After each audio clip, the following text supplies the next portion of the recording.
All right, guys, welcome to another Miata comparison. I've done so many of these recently, but I've never done a lower budget versus higher budget comparison of the same generation. We're currently in a 2010 Mazda NC2 Miata owned by Eric, who's been on the channel. All of his cars are just built so well. He had an FD-RX-7, an FC-RX-7, an S2000, and now we're in his NC2. This car he estimated with the cost of mods at around $25,000, more or less. And we're going to compare that against an NC with a total cost of $11,000 to $12,000.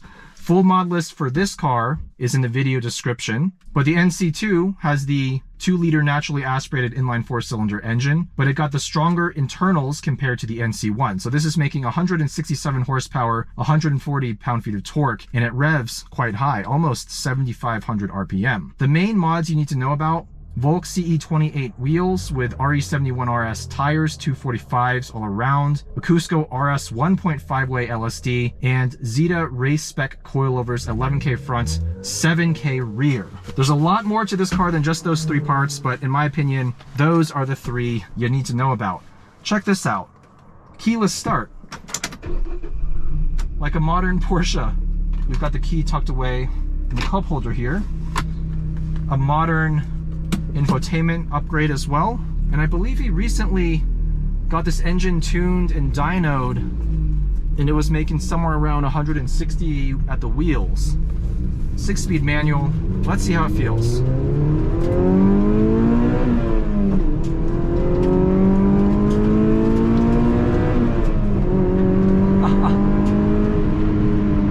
It should come as no surprise that the fourth and final car of Eric's that we've driven is excellent.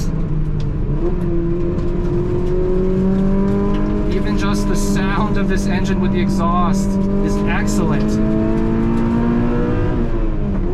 It's got a more high-pitched, energetic sound at the top end. Listen to that. This car weighs about 2,500 pounds. We do have the PRHT, or power retractable hardtop. And from the outside, this car looks so good. I love the stance, how he filled out the OEM fender flares with nice wide 17-inch Volk wheels with sticky rubber. Even just the controls of this car are so perfectly dialed in. The shift knob feels really nice in the hand.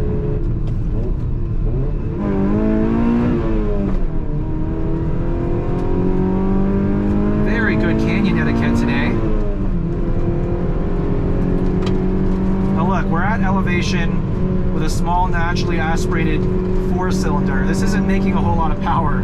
The Miata's never been about power. It's always been about the chassis, the handling, the controls. Oh my goodness. This car's steering is excellent. You can feel everything about the road. Hydraulic power steering, the last generation of Miata before they moved to EPS with the ND generation. And this just has more information about the road surface coming through. That being said, the on-center feel, I think, of the ND3 is still better with that revised EPS rack. But this is still very good, especially with these mods. And with this LSD, this car corners so sharp now. The on versus off throttle behavior of this car, it's not as aggressive as some of the other cars I've driven with really crazy OS Geek and 1.5 ways that are tuned such that getting on the throttle makes the car immediately turn in more sharply. This is a lot more subtle, and I like that.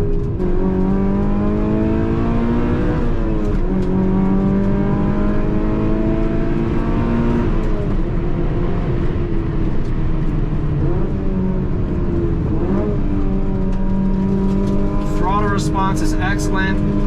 I wish this was a little bit quicker to rev though. I think when I upshift, it takes a slight bit too long for my liking for the revs to fall down. Maybe a lighter flywheel would help here. But just listen to this engine. This is definitely the best sounding Miata outside of the ITB equipped NB that I drove on track a while back that I've ever driven.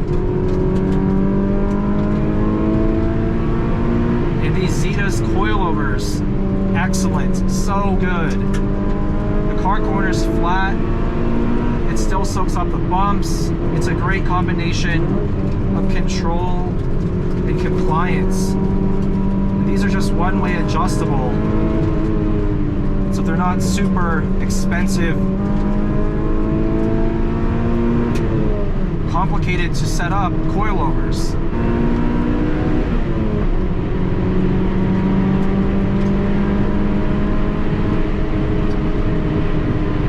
Wow. Hell, even the amount of road noise for a small convertible at high speed is surprisingly limited. There's really no wind noise coming through at all. Maybe that's because of the hardtop. This thing just feels absolutely glued to the road. I love the high RPM character of this engine.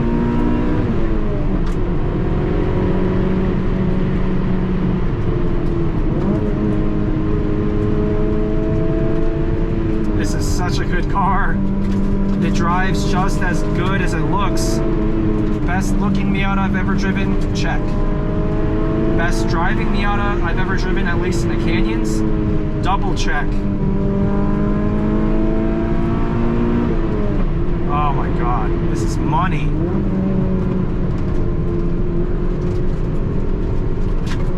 And you can just finely tune the front end of the car with the steering, because you can feel so much of what's going on through your fingertips, and the steering is very sensitive to inputs.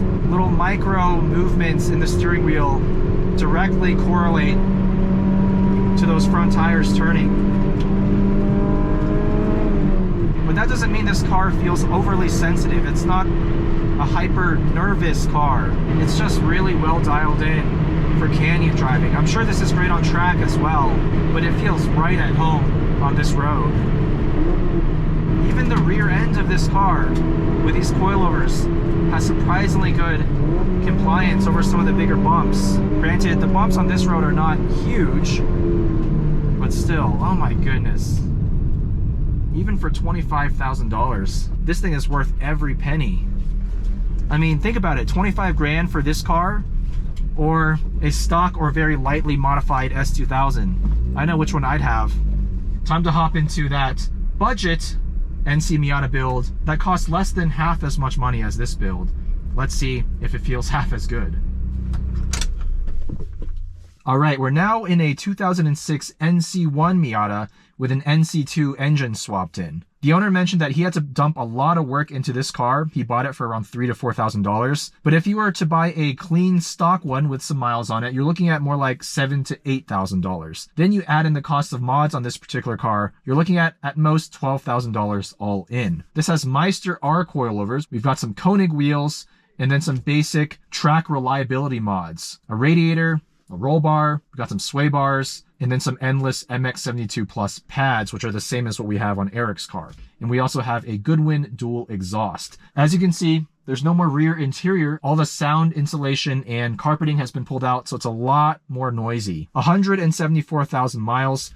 We got a personal steering wheel, which is a very nice touch. This Coke can sized shift knob, which I think is absolutely hysterical. Stock seats. I'm sitting maybe 2 inches too high. The interior is a little bit more beat up. It's also an older NC1 generation. You can tell that this car is purely a tool. It's literally just meant to be a track weapon. So let's see how it compares for less than half the price of that NC2. Also 6-speed manual transmission here.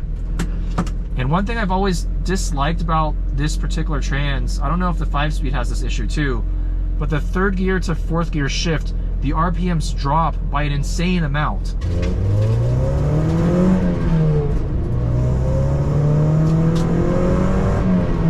So much noise from the back of this car. You can hear every rock getting thrown up into the wheel well. Also immediately, oh, that's a swirl. Missed him. Good thing this car has a super direct front end as well, otherwise that squirrel might be toast.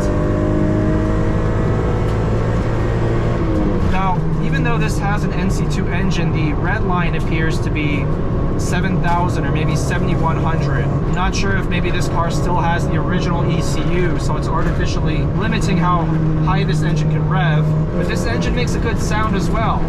But because that NC2 we just drove has an aftermarket cam, which I found out after I drove it, that explains that amazing high RPM sound, which this one kind of lacks. As you can see there, it's loud, but it doesn't have that really strong induction note. Good brakes on this car, same pads, excellent pedal feel. These Meister R coilovers, while good, they're not nearly as good as the Xidas. There's a lot more vertical motion over the bumps, and in the corners, there's a little bit more body roll as well. Also, this car has a lot more NVH, not just from the rear interior, but from the soft top. The mounting points are plastic, and there's a lot of play. You can hear them jiggling around, and this seat just doesn't hold me in at all compared to the Recaros.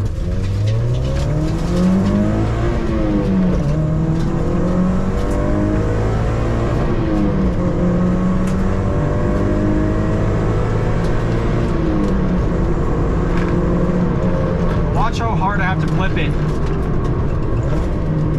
It's a little easier if you let the revs fall a bit more in fourth gear before you actually downshift to third, because then the RPM increase isn't as much.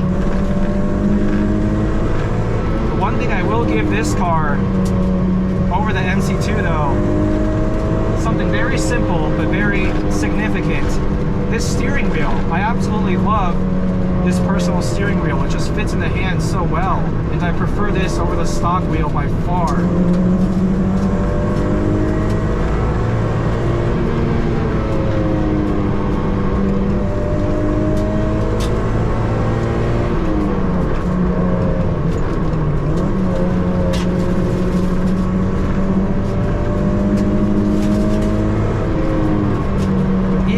Budget setup though is so fun to drive. Even though it's very rough around the edges, the fundamentals are still so good. It still handles bumps pretty damn well. This engine still revs out all the way to the red line, and this chassis is still classic Miata, super lightweight, and with some coilovers and sway bars and some brake pads, it just feels that much tighter and more composed. A stock Miata is a very soft and wallowy driving experience, whether you're looking at NA, NB, NC, or ND. They're meant to be almost a whimsical little top-down cruising experience. But when you put the right mods on them, as both of the owners here have shown, the cars can be turned into true cornering machines. Even though this is less than half the value of that modified NC2, I wouldn't say it feels half as good. If I had to quantify it, I would say this feels maybe 70% as dialed in, just in terms of the pure driving dynamics. So call it 45% the price for 70% of the driving experience. It's up to you whether it's worth it or not. Personally, I would still pay the extra for that super dialed in NC2. It's just more my cup of tea. It's a really well-rounded car. I could see myself actually doing longer trips in that car and not feeling fatigued. Whereas this one, not so much. But if you're purely taking your car to the track and you're on a tight budget, this absolutely gets the job done. For barely over $10,000, it's an excellent driving vehicle and an excellent learning tool. I would say for beginners and intermediate drivers alike, you can really extract a lot out of this car and grow your skills with this kind of platform. Front engine, rear wheel drive, naturally aspirated, manual transmission, lightweight. It'll teach you all the fundamentals you need to know about how to drive effectively on a racetrack. So with that said, guys, big shout out to the owners for letting me review these two very different yet very similar NC generation Miatas. Whether you go with a budget build or go all out like Eric did, you really can't go wrong. It just depends on what your use case is. So let me know what you think about these two Miatas down in the comments. What are some even better parts or upgrades for the NC platform that would elevate it even beyond what Eric has done? Thank you guys for watching, and I'll see you in the next one.